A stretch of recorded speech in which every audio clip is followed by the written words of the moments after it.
Hi my dear friends and brothers, all of you happy new year greetings.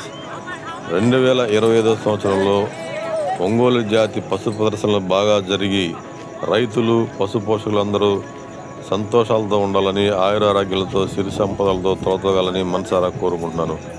మరీ ముఖ్యంగా నా అభిమానులు, నా సోదరులు, నా మిత్రులు అందరూ కూడా హ్యాపీగా ఉండాలని, సంతోషంగా ఉండాలని, ఆయురారోగ్యాలతో సిరి సంపదలతో తొలతూగుతూ మంచి పసందైన వీరుల విందైన ప్రదర్శనలను తిలకించు సంతోషంగా గడపాలని మనసారా కోరుకుంటున్నాను. ప్రపంచ ప్రసిద్ధి చెందిన అత్యంత విలువైన మన ఒంగోలు జాతి పశు సంపద అభివృద్ధి చెందాలని, ఆయురారోగ్యాలతో ఈ యొక్క పశువులు పరిడవిల్లాలని కోరుకుంటూ నేను మీ Raju creatives, the life of Ongole cattle. జై హింద్.